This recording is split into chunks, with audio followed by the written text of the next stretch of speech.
Ai, Amanda, o que você traz hoje? Você traz polêmica, você traz fofoca, você traz revelações, você traz o que? Não, eu trago pregações, trago um oráculo, porque eu vou falar com as garotas mais, sem revelar informações sigilosas, e vocês interpretam em vossos corações o que os vossos corações quiserem entender de toda essa parábola, entendeu?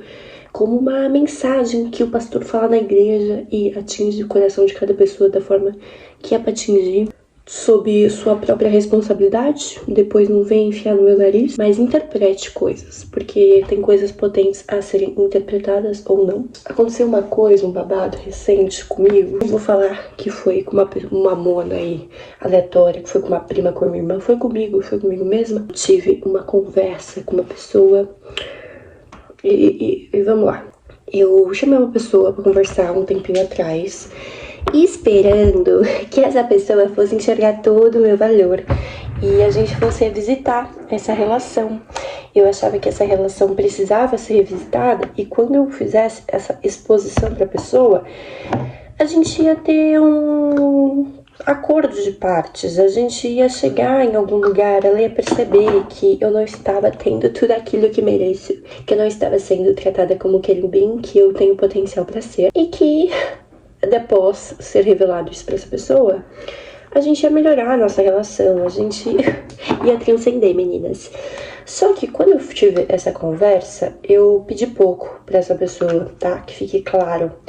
Eu não pedi nada estupefato, eu inclusive pedi bem pouquinho. E às vezes, mulher, aí que tá o erro. A gente pede pouco pra quem não consegue oferecer nada. E a gente fica toda cabisbaixa assim, eu vou pedir só um pouquinho. Só que essa pessoa não vai querer te dar nem um pouquinho. E que bom. E aí, o que eu tenho pra dizer é: que bom que essa pessoa não te dê esse pouquinho. Porque quando a pessoa não nos dá o pouquinho que a gente quer, a gente fica assim, ai gente, eu não mereço nem um pouquinho. Só que você merece, só que não algo que vai partir dessa pessoa. Quando essa pessoa me negou esse pouquinho, porque assim, eu acho que até não ter essa conversa, tava tudo bem, tava tudo galera, eu tava assim, não... É porque ela nunca pensou sobre isso, sobre essa coisa que eu quero, assim, isso não passa pela cabeça dela. Eu vou revelar para ela como um segredo que ela ainda não acessou e aí tudo vai melhorar. Eu estava em busca dessa... Coitada de mim. Mas eu achei que quando fosse revelado que tínhamos uma questão a ser resolvida, tudo ia ser resolvido, não é mesmo? E foi muito oposto o que aconteceu. Eu cheguei pra essa pessoa e falei, se pá, que eu queria que a gente mudasse essa relação, porque eu acho que a gente precisa evoluir em alguns temas. A consideração que a gente tem, né, nessa relação, eu acho que precisa crescer.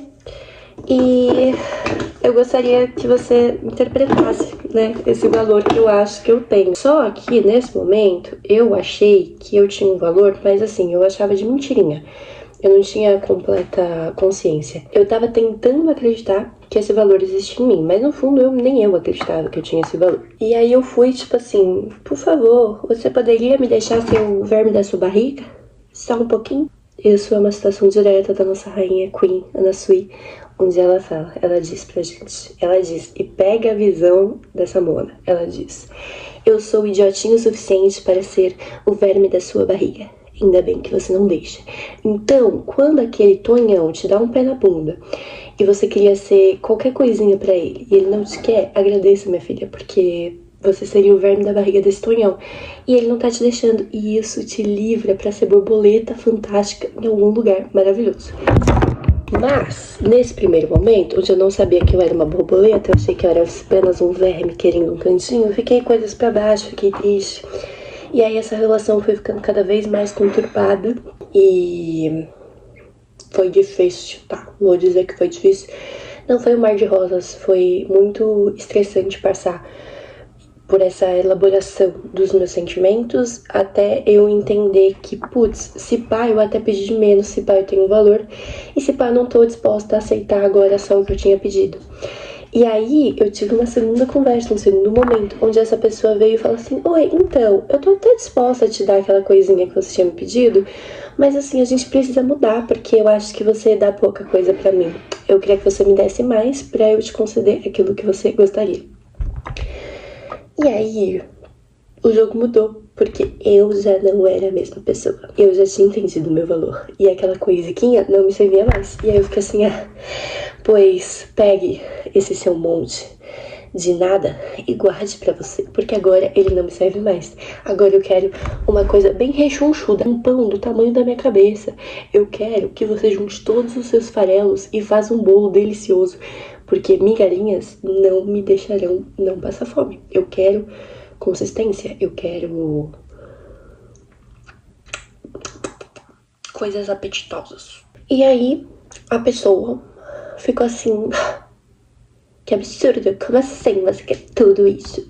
E não só um pouquinho, antes você disse que queria só um pouquinho. Aí foi que eu percebi que às vezes o problema é a gente justamente pedir pouquinho pra quem não pode dar porcaria nenhuma. E que a gente tem que agradecer o não que a vida dá pra gente, porque às vezes a gente tá pedindo muito pouco. E aí o que é ofertado é pouco, e às vezes quando é ofertado, a gente se agarra naquele pouquinho e acha que tá tudo bem, e acha que as coisas vão ficar felizes. E quando não é ofertado, a gente tende a ficar assim, mas que tistinha que eu tô, porque eu queria aquela migalhinha, e nem essa migalhinha eu mereço. Mas é o oposto, é que você merece um pãozão, e tá aí chorando pela migalhinha que não foi ofertada. Só que agora eu sei o meu potencial, o meu valor dentro desta relação. E tem uma coisa que assim, eu tenho o meu valor e você tem o seu valor e cada pessoa tem o seu valor. E às vezes o valor que eu tenho não é um valor que faça sentido para essa pessoa. E às vezes a gente tá lutando para fazer sentido dentro do valor de um espectro, de uma pessoa, do que ela precisa da gente. Mas a gente não vai conseguir suprir. E eu vou fazer só um adendo aqui. Existe um cenário onde eu estaria topando o papel que essa pessoa, né, tá me colocando, tá entendendo o espaço daquele meu valor. Mas eu não tô topando. Tipo, eu sei quem eu sou, eu sei o que eu quero ser, eu sei as coisas que fazem sentido pra mim.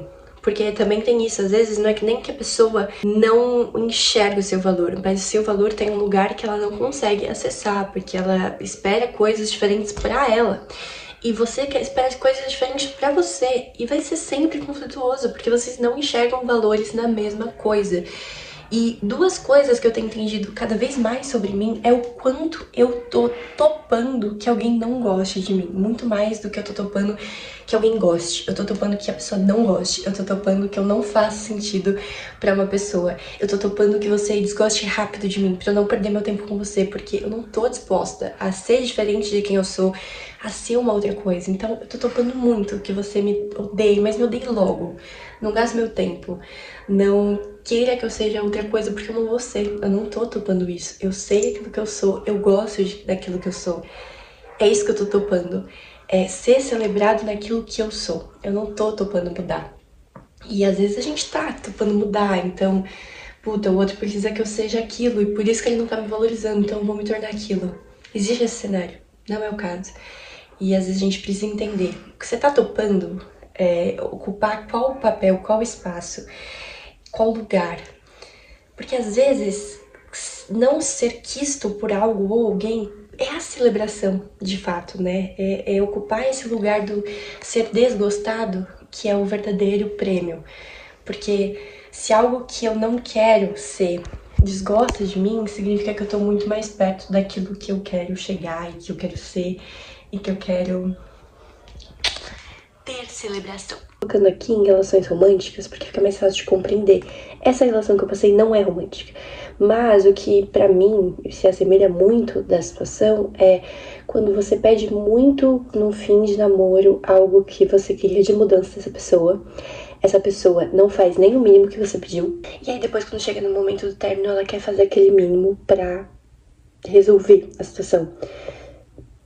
Só que aí naquele momento o mínimo já não faz sentido. E nem o máximo começa a fazer sentido. Porque é muito mais sobre a relação do que sobre o que precisa ser ofertado. E eu acho que eu tô nesse momento, né, nesse lugar com essa relação. Eu cheguei num ponto que não é sobre a coisa que eu queria mais, é sobre o reconhecimento que eu queria perante aquilo que eu queria, é sobre a interpretação de quem eu sou para essa pessoa que eu queria estabelecer uma importância, uma simbologia, uma migalhinha, eu queria ser quista por essa pessoa. Só que eu acho que eu entendi que essa pessoa nunca vai ver o valor que eu espero ter nesse tipo de relação.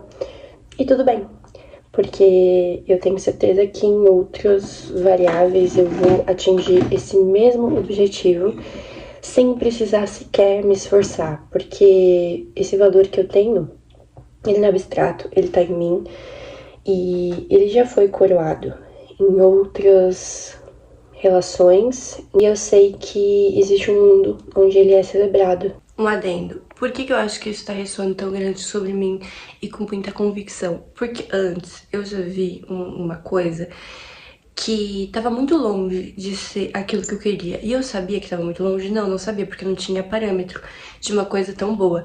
E agora eu estou vendo uma situação que é muito boa. E isso me deu parâmetro de que se eu tivesse ficado naquela situação marramento a boca, que pra mim tava lindo, tava maravilhoso, não tinha parâmetro. E hoje eu tô numa coisa tão melhor. E quando eu perdi a coisa mais ou menos, eu fiquei aterrorizada, apavorada. E agora tá tudo pra cima, tudo muito melhor. De uma forma que eu nem sabia que eu merecia, precisava, gostaria e afins. E se isso aconteceu pra uma situação, por que não pode acontecer com outras? Por que a vida não pode surpreender positivamente? Porque a gente pensa assim, quando acabar essa coisa aqui, ferrou coisas pra baixo. Mas às vezes tem um plot, às vezes a vida tá esperando que acabe essa coisica aí, ó, pra te dar um presentão. Eu não tô mais topando existir em uma realidade onde isso não aconteça. E é muito importante entender isso, porque senão eu poderia fugir dessa relação que não tá mais funcionando pra outra relação que não fosse funcionar de novo. Então agora eu tô muito atenta aos próximos passos que eu vou fazer perante essa situação e do que eu tô topando pra sair dela. Descobrir esse seu tamanho é muito difícil, porque é algo que não tem volta. É tipo aquela coisa do gosto não retrocede. Entender o seu tamanho não retrocede. E aí depois que a gente expande, a gente não cabe mais. A gente poderia, às vezes a gente quer caber porque é mais confortável caber onde a gente já existe. Só que não retrocede. E é difícil encerrar um ciclo. É dolorido, trabalhoso encerrar um ciclo. Mas às vezes é a única coisa que a gente pode fazer. Por mais que a gente lute contra isso, às vezes é a única coisa que dá pra fazer. E às vezes a única coisa que a gente pode fazer em relação a isso é como a gente vai terminar esse ciclo da melhor forma que a gente pode. Isso tá sob nosso controle, né? Então, como a gente vai fazer para esse ciclo acabar de uma forma que machuque menos o outro, a gente, e entender o que a gente tá disposto. E é isso. E não sei se fez alguma porcaria de sentido, mas pra mim teve muito sentido, tá? Então, se não teve sentido pra você, tal qual o pastor, é porque a pregação de hoje não era pra você, tá? Era pra outra moda e você não me julga. Você só acolhe esse entretenimento. Beijo.